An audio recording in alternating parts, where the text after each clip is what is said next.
আল্লাহ রাব্বুল আলামিন বলেন, আল ইয়াউম, আজকের এই দিন, আকমালতু লাকুম দীনাকুম, আমি তোমাদের জন্য তোমাদের দ্বীনকে, শরীয়তকে, জীবন ব্যবস্থাকে পূর্ণতা প্রদান করলাম।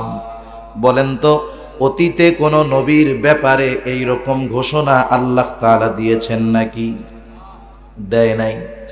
একদিন হযরত ওমর রাদিয়াল্লাহু তাআলা আনহুর সময় একদিন একজন ইহুদি খলিফাতুল মুসলিমিন হযরত ওমর রাদিয়াল্লাহু তাআলা আনহুর কাছে আসছে।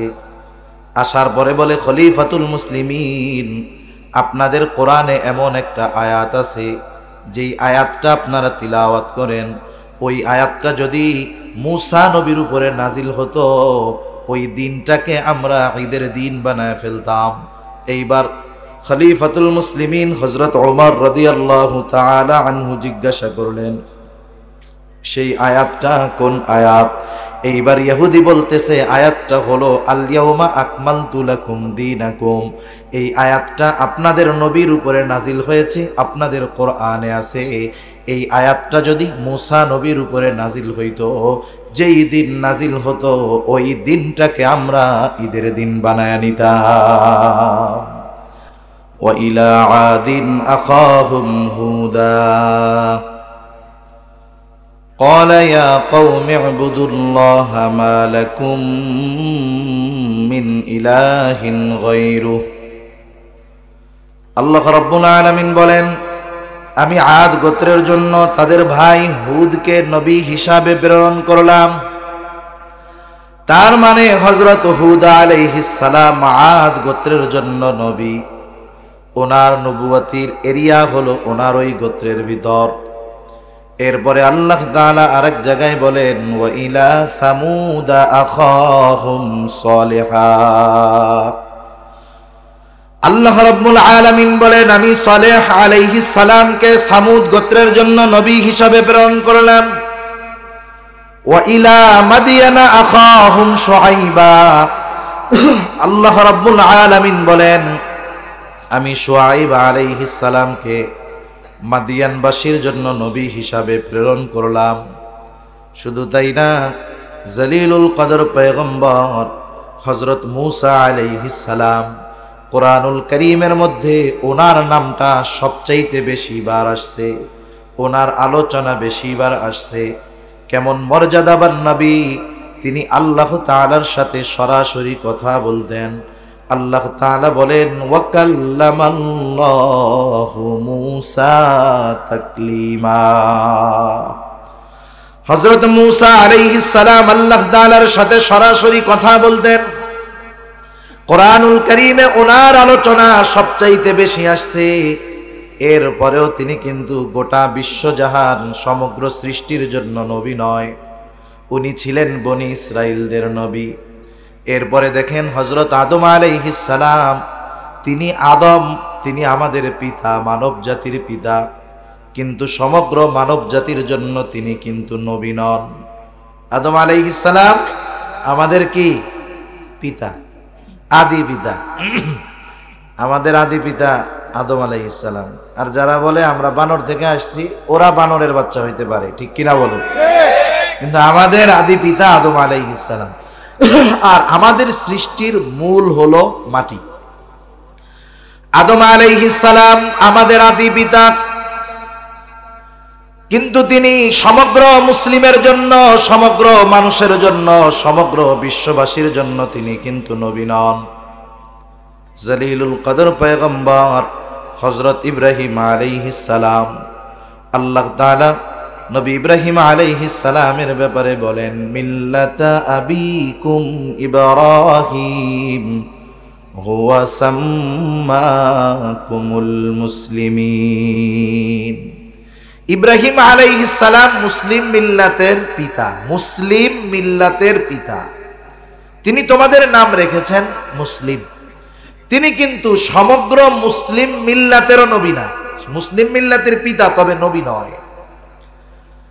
তাহলে দেখেন, আদম আলাইহিস সালাম সমগ্র মানব জাতির পিতা, ইব্রাহিম আলাইহিস সালাম মুসলমানদের জাতির পিতা, তার মানে আমার আপনার আগে যত নবী আসছে, হযরত ঈসা আলাইহিস সালাম বনি ইসরাইলদের নবী, কিন্তু আমার আপনার নবী, তার ব্যাপারে আল্লাহ তাআলার কি ঘোষণা? আল্লাহ রাব্বুল আলামিন বলেন, নবী আপনি বলে দেন, কুল ইয়া আইয়ুহান নাসু ইন্নী রাসূলুল্লাহি ইলাইকুম জামিআ।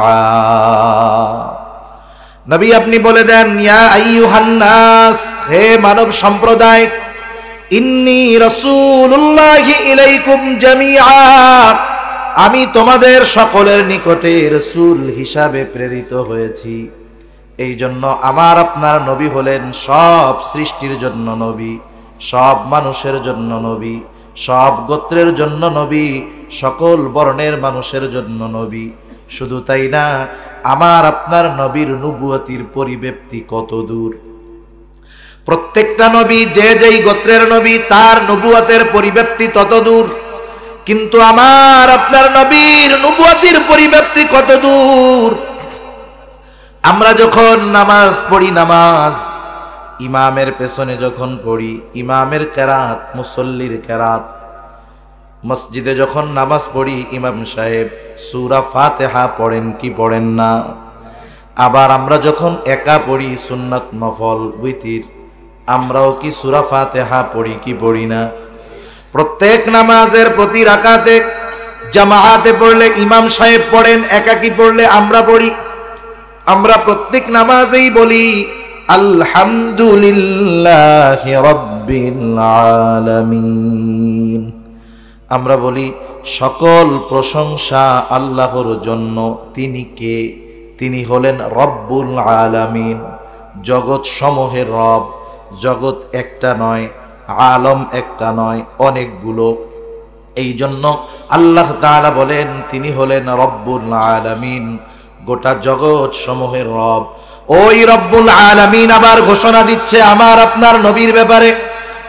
আমার আপনার নবীর ব্যাপারে রব্বুল আলামিনের ঘোষণা হলো, আমা আরসালনাকা ইল্লা রাহমাতাল লিল আলামিন। আমার আপনার নবীর ব্যাপারে ওই জগৎ সমূহের রবের ঘোষণা, ওয়ামা আরসালনাকা ইল্লা রাহমাতাল লিল আলামিন। হাবিব, আপনাকে আমি জগৎ সমূহের জন্য রহমত হিসাবে প্রেরণ করেছি। তাহলে জগৎ সমূহের রব হলেন আল্লাহ, আর জগৎ সমূহের রহমত হলেন মুহাম্মাদুর রাসূলুল্লাহ। এজন্য আমার আপনার নবীজির নবুয়তির পরিব্যাপ্তি হলো, আল্লাহ তাআলা দিয়েছেন কত দূর। কবি কত সুন্দর কথায় বলেন, রবুবিয়ত খুদা কি হ্যায় জাহাঁ তক, নবুয়তি মুস্তাফা কি হ্যায় ওহা তক। আল্লাহ তাআলা আমার আপনার নবীজির নবুয়তকে, ওনার রবুবিয়ত যত দূর পর্যন্ত বিস্তৃত, আল্লাহ তাআলা আমার আপনার নবীজির নবুয়তকে তত দূর পর্যন্ত বিস্তৃত করে দিয়েছেন। সুবহানাল্লাহ। এখন বলেন, যেই চার কারণে একজন মানুষ গোটা বিশ্বের জন্য আদর্শ হতে পারে, এক নাম্বার, তিনি কোনো নির্দিষ্ট গোত্রের প্রতি প্রেরিত হতে পারবেন না, তিনি গোটা সৃষ্টির জন্য প্রেরিত হবেন। বলেন তো, এই গুণ মুহাম্মাদুর রাসূলুল্লাহ সাল্লাল্লাহু আলাইহি ওয়াসাল্লাম ছাড়া অন্য কারো মধ্যে আছে? নাই। দ্বিতীয় গুণ, তার জীবনটা একমুখী হবে না, বরং বহুমুখী হবে। তার পদাচারণা একদিকে হবে না, বরং বহুদিকে হবে, এবং প্রত্যেকটা জায়গায় তিনি সর্বোচ্চ সফল হবেন। মনে করেন আমাদের দেশে অনেক মানুষ আছে যে তিনি বাবা হিসাবে সফল, কিন্তু তিনি কর্মক্ষেত্রে সফল না। অনেকে আছে শ্বশুর হিসাবে ভালো, কিন্তু বাবা হিসাবে ভালো না। আবার অনেকে আছে পরিবারের কাছে ভালো, কিন্তু রাষ্ট্রের কাছে ভালো না। মানে তার একদিকে সফলতা আছে, আর একদিকে বিফলতা আছে। একদিকে তিনি পদাচারণা করেছেন, অন্য বিষয়ে তার কোনো কিছু জানা নাই। কিন্তু আমার আপনার নবীজির জীবন হলো এমন এক জীবন, আপনি যেখানেই নবীজির আদর্শকে খুঁজতে চান সেই জায়গাতেই আপনি আমি নবীজির আদর্শের ছোঁয়া পেয়ে যাই। আমি দু একটা বললে বুঝতে সহজ হবে। নবীজির জীবন একমুখী না, এমন নয় যে ওনার গোটা জিন্দেগিতে শুধু কষ্ট ছিল, উনি একটু আনন্দে থাকেন নাই, এমন না। আবার গোটা জিন্দেগি আনন্দে ছিলেন, এমন নয়। শুধুই যে কষ্টে থাকছেন তা না, কিছু সচ্ছলতাও ছিল না, বিষয়টা এমন নয়। বরং নবীজির প্রত্যেকটা ক্ষেত্রে পদাচারণা ছিল এবং তিনি ওই জায়গায় সফল ছিলেন। আচ্ছা বলেন তো, আপনাকে আমাকে যদি বলা হয় এই পৃথিবীর শ্রেষ্ঠ সফল ব্যবসায়ী কে, বাস্তবতার নিরিখে যদি আসে, নবীজি ব্যবসা করেছেন কি করেন নাই? করেছেন। খাদিজাতুল কুবরা রাদিয়াল্লাহু তাআলা আনহা নবীজির নবুয়াতির পূর্বে আমার আপনার নবীকে ব্যবসার জন্য পাঠিয়েছেন। তিনি কোনো অন্যান্য পন্থা অবলম্বন করে নয়, বরং বৈধ পন্থায় অকল্পনীয় ব্যবসায় তিনি সফলতার নিদর্শন রেখেছেন, ঠিক কিনা? এবার যদি আপনি বলেন নবীজি রাষ্ট্র পরিচালনা করেছেন, বলেন তো পৃথিবীর শ্রেষ্ঠ রাষ্ট্র পরিচালককে, আমার আপনার নবীজির নাম আসবে। আপনি যদি বলেন পৃথিবীর সর্বশ্রেষ্ঠ স্বামীকে, আমার আপনার নবীর নাম আসবে। আপনি যদি বলেন পৃথিবীর সর্বশ্রেষ্ঠ বাবাকে, আমার আপনার নবীজির নাম আসবে। আপনি যদি বলেন পৃথিবীর সর্বশ্রেষ্ঠ শ্বশুরকে, আমার আপনার নবীর নাম আসবে। আপনি যদি প্রশ্ন করেন পৃথিবীর সর্বোত্তম ইনসাফওয়ালাকে, আমার আপনার নবীর নাম আসবে। পৃথিবীর সবচাইতে বড় ন্যায় বিচারককে, আমার আপনার নবীজির নাম আসবে। তার মানে আমার আপনার নবীজির জীবন চরিত একমুখী নয়, বরং বহুমুখী। এই রকম জীবন দর্শন আর কোনো কারোই ছিল না। সেজন্য নবীজির জীবন বহুমুখী এবং প্রত্যেকটা ক্ষেত্রে উনি সর্বোচ্চ সফল, তার কোনো বিফলতা নাই। 3 নাম্বার যেই জিনিসটা লাগবে, যে তার মাধ্যমে এমন কিছু জিনিসের পূর্ণতা হবে যেগুলা তার পূর্বে পরিপূর্ণতা লাভ করে নাই। একটু খেয়াল দিয়ে শুনবেন, যে কিছু বিষয়, এমন কিছু বিষয় তার মাধ্যমে পূর্ণতা লাভ করবে যেগুলা তার পূর্বে পূর্ণতা লাভ করে নাই। এমন কিছু বিষয় তার মাধ্যমে পূর্ণতা লাভ করবে, সাথে সাথে তার মাধ্যমে যে ওই বিষয়গুলো পূর্ণতা লাভ করলো এর সুস্পষ্ট সাক্ষী লাগবে। যে কোনো বিষয় ভালোভাবে প্রমাণিত হওয়ার জন্য সাক্ষী লাগে কি লাগে না? এখন আসেন, আমার আপনার নবীজির মাধ্যমে এমন কোন জিনিসগুলো পূর্ণতা লাভ করেছে যেগুলা নবীজির পূর্বে পূর্ণতা লাভ করতে পারে নাই? 1 নাম্বার, আমার আপনার নবীজির মাধ্যমে শরীয়ত পূর্ণতা লাভ করেছে, যা ইতিপূর্বে কোন নবীর মাধ্যমে আল্লাহ রাব্বুল আলামিন শরীয়তের পূর্ণাঙ্গতার ঘোষণা আল্লাহ দেন নাই। আল্লাহ রাব্বুল আলামিন সেই কথাই বলেন, আল ইয়াউমা আকমালতু লাকুম দীনাকুম ওয়া আতমামতু আলাইকুম নি'মাতি ওয়া রাদিতু লাকুমুল ইসলাম দীনা। আল্লাহ রাব্বুল আলামিন বলেন, আল ইয়াউম, আজকের এই দিন, আকমালতু লাকুম দীনাকুম, আমি তোমাদের জন্য তোমাদের দ্বীনকে, শরীয়তকে, জীবন ব্যবস্থাকে পূর্ণতা প্রদান করলাম। বলেন তো অতীতে কোন নবীর ব্যাপারে এই রকম ঘোষণা আল্লাহ তাআলা দিয়েছেন নাকি? দেয় নাই। একদিন হযরত ওমর রাদিয়াল্লাহু তাআলা আনহুর সময় একদিন একজন ইহুদি খলিফাতুল মুসলিমিন হযরত ওমর রাদিয়াল্লাহু তাআলা আনহুর কাছে আসছে। আসার পরে বলে, খলিফাতুল মুসলিমিন, আপনাদের কোরআনে এমন একটা আয়াত আছে, যেই আয়াতটা আপনারা তিলাওয়াত করেন, ওই আয়াতটা যদি মুসা নবীর উপরে নাজিল হতো, ওই দিনটাকে আমরা ঈদের দিন বানায় ফেলতাম। এইবার খলিফাতুল মুসলিমিন হযরত ওমর রাদিয়াল্লাহু তাআলা আনহু জিজ্ঞাসা করলেন, সেই আয়াতটা কোন আয়াত? এইবার ইহুদি বলতেছে, আয়াতটা হলো আল ইয়াউমা আকমালতু লাকুম দীনাকুম। এই আয়াতটা আপনাদের নবীর উপরে নাজিল হয়েছে, আপনাদের কোরআনে আছে।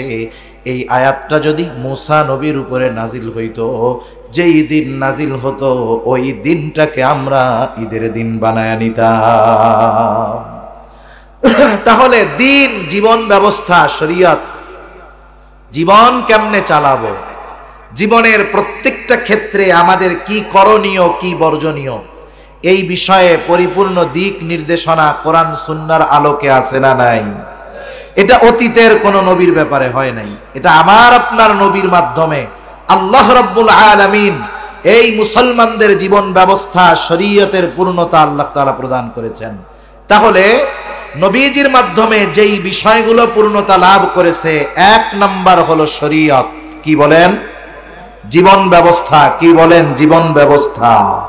সেজন্য এই শরীয়তের মধ্যে, মুসলমানদের জীবন ব্যবস্থার মধ্যে নতুন করে কেউ কিছু যদি ঢুকাতে চায়, নতুন করে কেউ যদি কিছু বের করতে চায়, কেউ যদি বলে শরঈ আইনের সংশোধন দরকার, যেই জবান দিয়ে বলবে সেই জবান ছিঁড়ে ফেলার দরকার।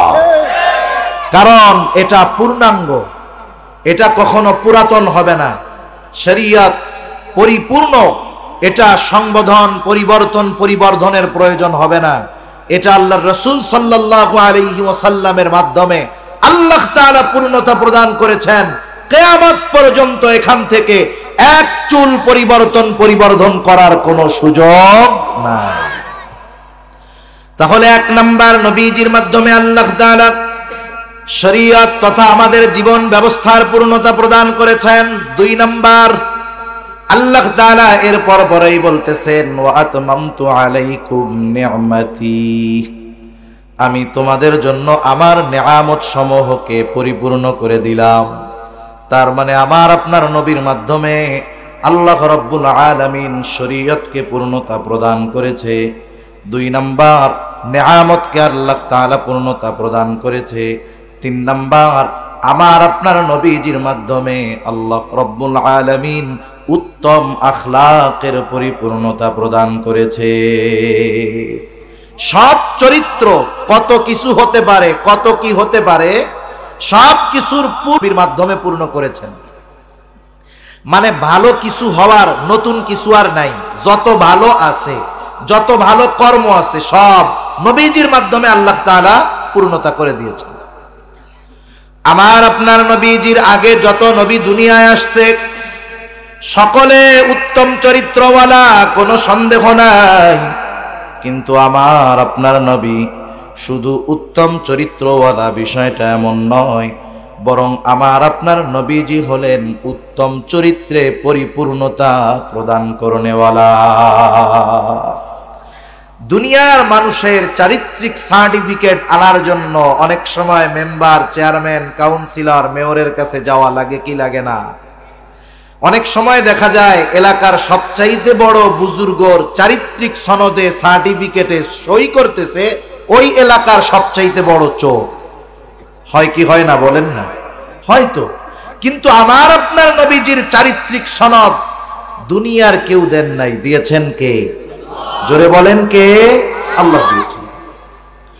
নবীজির চারিত্রিক সনদ প্রদানে আল্লাহ তাআলা বলেন ওয়া ইন্নাকা লাআলা খুলুকিন আযীম, আমি আপনাকে মহান চরিত্রে অধিষ্ঠিত করেছি।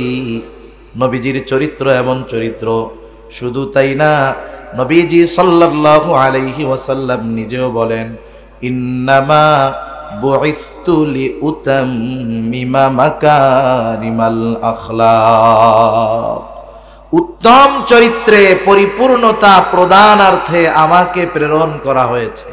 তাহলে আমার আপনার নবী উত্তম চরিত্রে পরিপূর্ণতা প্রদান করা হয়েছে আমার আপনার নবীজির মাধ্যমে। তাহলে তিন নাম্বার গেল যে তার মাধ্যমে এমন কিছু বিষয়ের পূর্ণতা হবে যা তার পূর্বে পূর্ণতা লাভ করে নাই। তাহলে আমার আপনার নবীর মাধ্যমে কোন কোন বিষয়গুলো পূর্ণতা পেল? এক নাম্বার শরীয়ত, দুই নাম্বার নেয়ামত, তিন নাম্বার আখলাক, চার নাম্বারে নবুয়ত। আমার আপনার নবীজির মাধ্যমে আল্লাহ তাআলা নবুয়তের পরিপূর্ণতা প্রদান করেছেন। নবীজি বলেন আমি হলাম ওই বিল্ডিং এর একেবারে শেষ ইটের মতো। রাসূল আকরাম সাল্লাল্লাহু আলাইহি ওয়াসাল্লামের দুনিয়ায় আগমনের মাধ্যমে নবুয়তির সিলসিলা খতম। পরিপূর্ণতা লাভ করেছে। নবীজির পরে আর কোন নবী আসবে না।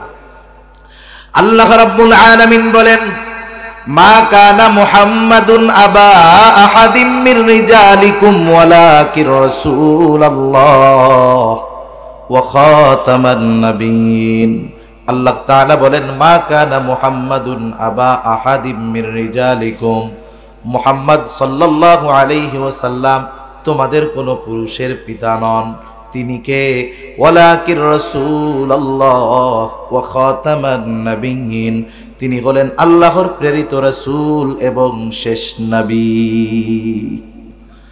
নবীজি সাল্লাল্লাহু আলাইহি ওয়াসাল্লাম বলেন, আনা খাতামুন নবিয়্যিন লা নাবিয়্যা বাদি, আমি শেষ নবী, আমার পরে আর কোন নবী নাই। এখন দেখেন আমাদের দেশ সহ গোটা দুনিয়ার মধ্যে একটা গ্রুপ আছে, দুনিয়ার মানুষ এদেরকে কাদিয়ানী নামে চিনে, নাম শুনছেন আপনারা? এরা ঘুরায় ফিরায় যে কোনো পদ্ধতিতে নবীজির খাতমে নবুয়তকে অস্বীকার করতে যায়। নবীজিকে তারা শেষ নবী মানতে রাজি নয়। তারা নিজেরা বলে গোলাম মুহাম্মদ কাদিয়ানী নাকি শেষ নবী। নাউযুবিল্লাহ। এ কথা তারা গোটা দুনিয়ার মধ্যে প্রচার প্রসার করে বেড়ায়। এবং এ কথা মনে রাখতে হবে, কেউ যদি এই বিশ্বাস করে যে আমার আপনার নবীর পরে আর কোন নবী আছে, তাহলে তার এই অবিশ্বাসের মাধ্যমে সে কোরআনের সুস্পষ্ট একটা আয়াতকে অস্বীকার করে। আর একজন মানুষ বেঈমান হওয়ার জন্য গোটা কোরআন অস্বীকার করা লাগে না, কোরআনের একটা পারা অস্বীকার করা লাগে না, কোরআনের একটা সূরা অস্বীকার করা লাগে না, কোরআনের একটা রুকু অস্বীকার করা লাগবে না, কোরআনের একটা আয়াত অস্বীকার করা লাগবে না, কোরআনের একটা শব্দ অস্বীকার করা লাগবে না। কেউ যদি কোরআনের একটা অক্ষর অস্বীকার করে, বেঈমান হওয়ার জন্য এটাই যথেষ্ট। সেজন্য বুঝতে হবে যে এই বিশ্বাস যারা করে, তাহলে কোরআনের একটা অক্ষর নয়, তারা তো অনেকগুলো শব্দকে সরাসরি অস্বীকার করে।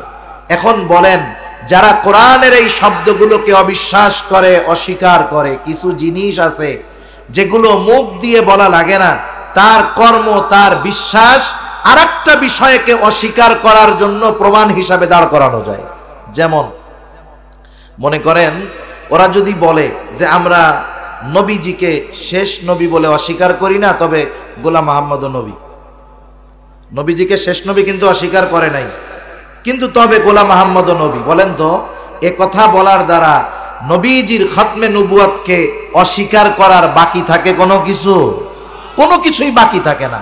সেজন্য ওরা অনেক জায়গায়, বুঝবেন না, মোবাইল ইন্টারনেটের যুগ, ফেসবুক ইউটিউবের মধ্যে এইভাবে ঘুরায়া ফিরায়া ওরা কথা বলে আমাদের অনেক সরল মনা মানুষদেরকে বিভ্রান্তির মধ্যে ফালায়া দেয়।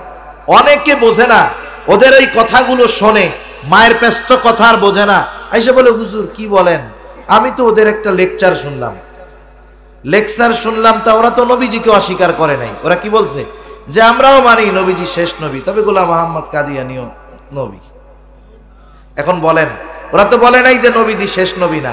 এই যে সহজ সরল মানুষগুলোকে ধোঁকা দিয়ে বেঈমান বানানোর যেই অপচেষ্টা, এজন্য আমাদের সর্বোচ্চ সতর্ক থাকতে হবে।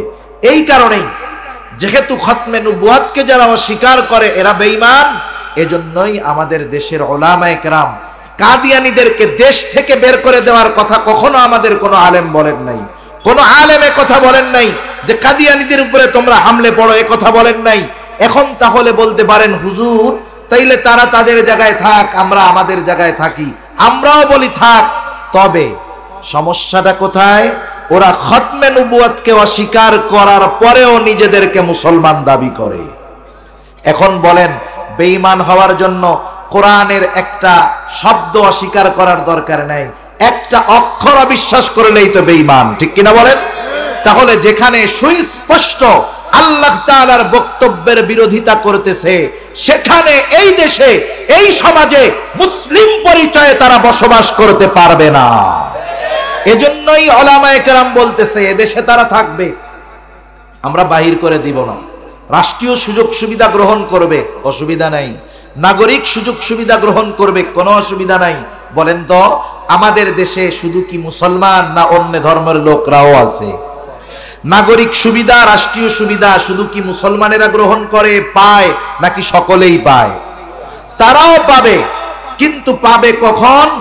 যখন তারা তাদের পরিচয় সুনিশ্চিত করবে, মুসলিম পরিচয় নয়। কারণ খতমে নবুয়তকে অস্বীকার করার কারণে তারা কাফের। এজন্য এদেশে যদি বসবাস করতে হয়, সুযোগ সুবিধা ভোগ করতে হয়, কাফের পরিচয়েই সেই সুযোগ সুবিধা এবং এদেশে বসবাস করতে হবে। ঠিক কিনা বলেন? মুসলিম পরিচয়ে মুসলমানদের সাথে মিলে মিশে মুসলমানদেরকে বিভ্রান্তির জালে ফেলে বেঈমান করার যেই অপচেষ্টা, এটা তো মুসলমান ইমাম থাকতেও মেনে নেওয়া যায় না। এজন্যই উলামায়ে কেরামের দাবি, সাধারণ মুসলমানের দাবি যে কাদিয়ানীদের উপরে আমাদের কোনো হুমকি ধামকির কোনো বিষয় নয়, যে আপনারা শুধু ঘোষণা করে দেন যারা গোলাম আহমদ কাদিয়ানীর উম্মত এরা মুসলমান নয়, এরা ওদের ধর্মীয় পরিচয় ইসলাম লিখতে পারবে না, নতুন পরিচয় তারা তৈরি করে লিখবে, সমাজে থাক, ওই পরিচয়ে বসবাস করুক, রাষ্ট্রীয় সুযোগ সুবিধা ভোগ করুক, আমাদের কোনো দ্বিধা নাই, কিন্তু মুসলিম পরিচয়ে থাকতে পারবে না, এটাই আমাদের আপত্তি আর দাবি। ঠিক কিনা বলেন? সেজন্য 3 নাম্বার বিষয় যেটা, যে আল্লাহ সুবহানাহু ওয়া তাআলা আমার আপনার নবীর মাধ্যমে এই রকম গুরুত্বপূর্ণ 4টি বিষয়ের পূর্ণতা প্রদান করেছেন। 1 নাম্বার শরিয়াত, 2 নাম্বার নেয়ামত, 3 নাম্বার নবুয়ত, 4 নাম্বার আখলাক। আমার আপনার নবীর আগে এই 4টি বিষয় কোন নবীর মাধ্যমে পূর্ণতা পায় নাই। সুবহানাল্লাহ। তাহলে আমরা আলোচনা করতেছিলাম যে কে হতে পারে বিশ্ববাসীর জন্য আদর্শ। 4টি গুণ যার মধ্যে থাকবে। 1 নাম্বার গুণ, তিনি গোটা সৃষ্টিবাসীর জন্য, সৃষ্টির জন্য প্রেরিত রাসূল হবেন। 2 নাম্বার, তার জীবনটা হবে বহুমুখী জীবন এবং প্রত্যেক জায়গাতেই তিনি সর্বোচ্চ সফল থাকবেন। 3 নাম্বার, তার দ্বারা এমন বিষয় পূর্ণতা লাভ করবে যা তার পূর্বে লাভ করে নাই, এবং এই পূর্ণতার সত্যায়ন এমন কেউ দিবে যার সত্যায়ন অস্বীকার করার কোনো সুযোগ নাই। এখন আসেন, আমার আপনার নবীর মাধ্যমে যেই 4 জিনিস পূর্ণতা পেয়েছে, এই 4 জিনিস পূর্ণতার সত্যায়ন সার্টিফিকেট দুনিয়ার কেউ দিয়েছেন না আল্লাহ তাআলা দিয়েছেন? এবার নবীজির 4 নাম্বার বিষয় যেটা লাগবে, যে তার জীবন চরিত্র, তার জীবন আদর্শ, তার সিরাত আমাদের পর্যন্ত নির্ভুলভাবে পৌঁছাতে হবে। বাস্তবতা হলো অতীতের যত নবী আছে, কোন নবীর জীবনের পরিপূর্ণ সিরাত, জীবন আদর্শ গোটা দুনিয়ার কোথাও খুঁজে পাওয়া যাবে না।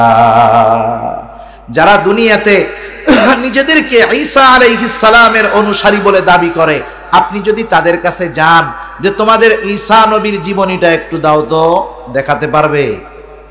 মুসা নবী পারবে না। কোন নবীর উম্মত তাদের নবীজির জীবন চরিত্র, সিরাতকে সংগ্রহ করে নাই। কিন্তু আমার আপনার নবীর জীবন আদর্শ, নবীজি কেমনে খাইতেন, নবীজি কেমনে চলতেন, নবীজি কেমনে ঘুমাইতেন, নবীজির চুল কেমন ছিল, নবীজির ভুরু কেমন ছিল, নবীজির কপাল কেমন ছিল, নবীজির চোখ কেমন ছিল, নবীজির হাসি কেমন ছিল, প্রত্যেকটা বিষয় হাদিসের মধ্যে আছে না নাই? তাহলে দেখেন, গোটা দুনিয়ার মধ্যে একমাত্র আমার আপনার নবীজির গোটা জীবনের সব কিছু সহিহ সনদে কোন ভেজাল মুক্ত ভাবে নবীজি সাল্লাল্লাহু আলাইহি ওয়াসাল্লামের যেই সিরাত, জীবন আদর্শ, নবীজির জীবনী আমরা পেয়েছি। ১৫০০ বছর পার হয়ে গেছে, নবীজির পরিপূর্ণ জীবন আদর্শ আমাদের কাছে এখনো সংরক্ষিত আছে। শুধু তাই না, ওই নবী যেই ওহীর ধারক বাহক হবেন, সেই ওহীও নির্ভুলভাবে আমাদের কাছে পৌঁছাতে হবে। চিন্তা করে দেখেন, ঈসা আলাইহিস সালামের কাছে আল্লাহ তাআলা ওহী পাঠিয়েছিলেন, ইনজিল কিতাব। মুসা আলাইহিস সালামের কাছে আল্লাহ তাআলা দিয়েছিলেন তাওরাত কিতাব। ঈসা নবী দুনিয়া থেকে যাওয়ার 100 বছরও লাগে নাই, ইনজিলের 12টা বাজায় দিয়েছিল তার উম্মত। ঠিক কিনা বলেন? মুসা আলাইহিস সালামের তাওরাতের 12টা বাজায় দিয়েছে তার উম্মত। যেখানে মন চাইছে, যেটা মন চাইছে কাটছে, যেটা মন চাইছে ঢুকাইছে। সংশোধন, পরিবর্তন, পরিবর্ধন করতে করতে এখন যেই তাওরাত আর ইনজিল পাবেন, সেই তাওরাত ইনজিলে আল্লাহ তাআলার কোনো বক্তব্য নাই, সব বক্তব্য পাবেন তাদের, ঠিক কিনা? এখন বলেন, আমাদের নবীজির কাছে আল্লাহ তাআলা আমাদের জীবন আদর্শ পরিচালনার জন্য, হেদায়েতের সিরাতে মুস্তাকিমের পথে চলার জন্য পথ প্রদর্শক হিসাবে আল্লাহ তাআলা যেই ওহীর ফরমান পাঠিয়েছেন, কোরআনুল কারীম ১৫০০ বছর পার হয়ে গেছে, বলেন তো এখনো কোনো উল্টা পাল্টা কিছু হয়েছে? কেউ পরিবর্তন করতে পারছে? কিয়ামত পর্যন্ত পারবে? পারবে না। সাথে সাথে যেই নবীর উপরে আল্লাহ তাআলা এই ওহী নাজিল করেছেন, সেই নবীর জীবনী, সেই নবীর সিরাত আমাদের কাছে নির্ভুলভাবে পৌঁছানোর জন্য মুহাদ্দিসিনে কেরাম জীবনের সর্বোচ্চ ত্যাগ স্বীকার করেছেন। আমি ছোট্ট দুটো ঘটনা বলে ৫-৭ মিনিটের মধ্যে আমার আলোচনা শেষ করে দিব ইনশাআল্লাহ। এক নাম্বার, যারা হাদিস বর্ণনা করতেন মুহাদ্দিস, অরিজিনাল আহলে হাদিস। আমাদের দেশে কিন্তু আহলে হাদিসের অভাব নাই। আমাদের দেশের আহলে হাদিস, উনি টাকনুন নিচে প্যান্ট পইরা প্রস্রাব পায়খানা কইরা পানি ঠিকমতো খরচ না করতে পারলেও, উনি সূরা ফাতিহা শুদ্ধ না পড়তে পারলেও এইরকম অনেক আহলে হাদিস আছে না নাই? আরে আসল আহলে হাদিস তো ওনারা ছিলেন। মুহাদ্দিসিনে কেরাম হাদিস সংগ্রহের ক্ষেত্রে কিছু বিষয়কে ওনারা সর্বোচ্চ গুরুত্ব দিতেন। যারা হাদিস বর্ণনা করেছেন, একজন আর একজনের থেকে হাদিস নেওয়ার ক্ষেত্রে যার থেকে হাদিস শুনবেন তার গোটা জীবনের আদর্শ কেমন সেটা যাচাই বাছাই করে এরপরে হাদিস নিতেন, তারপরে এটাকে সংকলন করতেন, সংরক্ষণ করতেন। এজন্য প্রকৃত মুহাদ্দিস যারা, যাদের বর্ণিত হাদিসগুলো আমরা পড়ি, তারা তাদের জীবনের ব্যাপারে কতটা সচেষ্ট ছিলেন। ইমাম বুখারী রাহমাতুল্লাহি আলাইহি, হায় হায়, উনি একদিন নৌকা পথে সফরে বের হয়েছেন।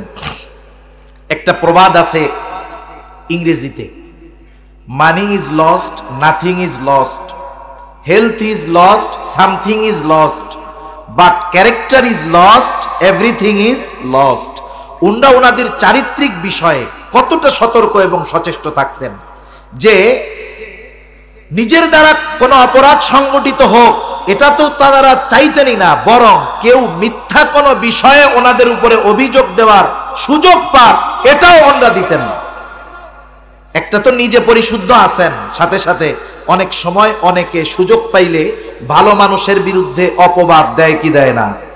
এই অপবাদ দেওয়ার সুযোগটাও যেন না পায়, মিথ্যা বিষয় তার ব্যাপারে বলার সুযোগ যদি না পায়, এ ব্যাপারে কতটা সচেষ্ট তারা থাকতেন নিজের চারিত্রিক বিষয়কে পরিশুদ্ধ রাখার জন্য। ইমাম বুখারী রাহমাতুল্লাহি আলাইহি নৌকার সফরে বের হইছেন। স্বাভাবিক, এখন তো আমরা সফরে গেলে, বাসে যদি সফর করা হয়, বাসে ওঠার পরে আগের জামানায় আগে আমরাও দেখছি, বাসে ওঠার পরে পাশের সিটে যিনি থাকতেন তার সাথে সফর যদি ৩-৪-৫ ঘন্টারও হতো, একটা পরিচয় হয়ে যেত, কথাবার্তা হতো, ঠিকানা দেওয়া নেওয়া হতো, চিঠি আদান প্রদান হতো, এক সময় এটা হইতো। কিন্তু এখন বাসের মধ্যে ওঠার পরে, এখন বাসে ওঠার পরে আপনি যখন সিটে গিয়া বসবেন, পাশের সিটের মানুষটা এটা কি তাজা না মরা, এটা কি লাশ না জীবিত টের পাবেন না। কারণ ও বসবে তো মোবাইল নিয়ে, এরকম বসবে, এক টানায় পুরো সফরে একটা কথাও মুখ দিয়ে বের হয় না, ঠিক কিনা বলেন? কিন্তু আগে তো সফরে বের হলে মানুষের সাথে কথাবার্তা হতো, পরিচয় আদান প্রদান হতো। ইমাম বুখারী রাহমাতুল্লাহি আলাইহি নৌপথে চলতেছেন, এখন এক লোকের সাথে ওনার কথাবার্তা হইছে, ভালো একটা সম্পর্ক, হৃদ্রতা হয়ে গেছে। কথায় কথায় লোকটা জানতে পারছে ইমাম বুখারীর কাছে ১,০০০ স্বর্ণ মুদ্রার একটা থলে আছে। কত টাকার? ১,০০০ স্বর্ণ মুদ্রার। ওই লোকটা চিন্তা করতেছে, এত অনেক টাকা, এটা যদি বাগায় নেওয়া যায় তাইলে তো আমার উপকার হবে। যাই হোক, যথারীতি রাত্রে সবাই ঘুমাইতে গেছে, নৌকার মধ্যেই আছে, কেউ নামেও নাই, কেউ উঠেও নাই। এইবার ওই লোকটা সকালবেলা চেঁচামেচি করে উঠছে, হায় হায় আমার সর্বনাশ, সর্বনাশ, সর্বনাশ। কি হয়েছে? বলে আমার ১,০০০ স্বর্ণ মুদ্রার একটা থলে চুরি হয়ে গেছে। ইমাম বুখারী রাহমাতুল্লাহি আলাইহি বুঝতে পারছেন যে এই লোক দুষ্টমি করতেছে। ইমাম বুখারী রাহমাতুল্লাহি আলাইহির যোগ্যতা, বিশ্বস্ততা, উনি যদি বলেন যে এটা আমার, এই পক্ষে উনি দলিল প্রমাণ পেশ করতে পারবেন, ওই লোকটা মিথ্যাবাদী সাব্যস্ত হবে। তবে প্রথমে তো অপবাদ আসবে, ১,০০০ স্বর্ণ মুদ্রার থলে তো আপনার কাছে পাওয়া গেল। যদিও কথাটা মিথ্যা হবে, কিন্তু প্রশ্ন তো তুলবে। উনি এই চিন্তা কইরা যখন লোকটা বলছে, আস্তে করে স্বর্ণ মুদ্রা সমুদ্রের মধ্যে ফালায় দিছে।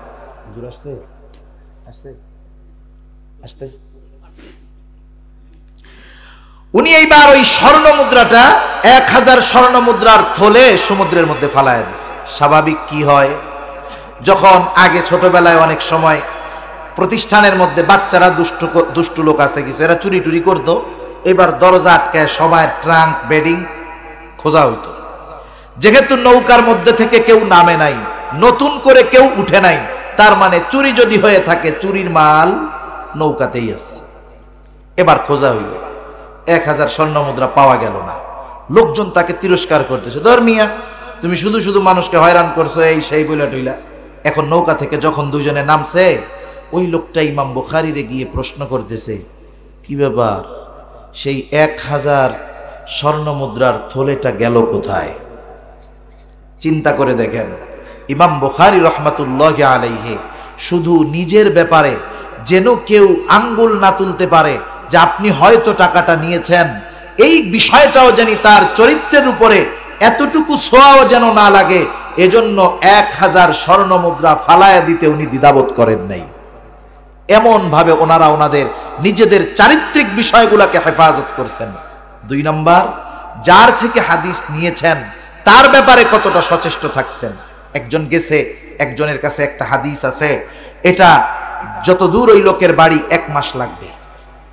এক হাদিস শোনার জন্য তিনি ওই লোকটার বাড়িতে গেছেন, 1 মাসের পথ অতিক্রম করে পায়ে হেঁটে গেছেন, কখনো হয়তো অন্য বাহনে যাওয়া লাগছে। এখন তো কত সুন্দর যাতায়াত ব্যবস্থা, বাসে, গাড়িতে, প্লেনে জার্নি যাতেই করা হোক কত আরাম, এরপরেও কত ক্লান্তি। 1 মাসের পথ পাড়ি দিয়ে লোকটার বাড়িতে গেছে। কোথায়? বলতেছে উনি তো বাড়িতে নাই, পাশে উনি উটকে খাবার দিতে গেছে। লোকটা এবার ওইদিকে গেলেন, যাওয়ার পর দেখতেছেন একটা লোক, সে তার উটকে খাবার দেবার প্রস্তুতি নিচ্ছে, তবে তার একটা উট ছুটে দূরে চলে গেছে। স্বাভাবিক, যে যেই প্রাণী লালন পালন করে তার কিছু সাংকেতিক ভাষা তার জানা থাকে। দেখবেন বিড়ালকে যখন খাবার দেওয়া হয়, যত দূরে থাক, বিড়ালকে কাছে ডাকার একটা ভাষা আছে না? আপনি খাবার দিয়া যদি বলেন এমনিই চলে আসবে। মুরগিকে খাবার দেওয়ার সময় একটা শব্দ আছে, আমাদের মা বোনেরা ওই শব্দ যখন করে মুরগিরা বোঝে যে আমাদের খাবার দিবে। এইরকম প্রত্যেকটা প্রাণীকে ডাকার একটা সিস্টেম আছে। এইবার ওই লোকটা যেহেতু উট ছুটে গেছে, ধরবে কেমনে, দৌড় দিলে যদি দূরে চলে যায়, উনি ওনার খালি পাত্রটাকে বাড়ি দিচ্ছে, এরকম বোঝাচ্ছে যে এর মধ্যে তোমার জন্য খাবার আছে, আসো। এইবার উটটা কাছে আসছে, বাইরে রাখছে। হায় হায়, উনি চিন্তা করতেছে 1 মাসের পথ পাড়ি দিয়ে আমি কার কাছে হাদিস শুনতে আসলাম, যে একটা অবলা প্রাণীকে ধোঁকা দিচ্ছে। না না, এর থেকে হাদিস শোনা যাবে না। এই চিন্তা করে তিনি আবার ফিরে চলে গেছেন। সুবহানাল্লাহ। চিন্তা করে দেখেন, তাহলে আমরা আমাদের নবীজি সম্পর্কে হাদিসের মধ্যে যা পেয়েছি, এগুলা কত সতর্কতা, কত পরিশ্রম, কত ন্যায় নীতি, কত আমানতদারিতার সাথে নবীজির জীবনীকে আমাদের পর্যন্ত পৌঁছানো হয়েছে। এজন্যই তো হাদিসের পাতায় পাতায় আমরা যদি পড়ি, রাসূল আকরাম সাল্লাল্লাহু আলাইহি ওয়াসাল্লামের গোটা অবয়ব আমাদের সামনে ভেসে উঠবে।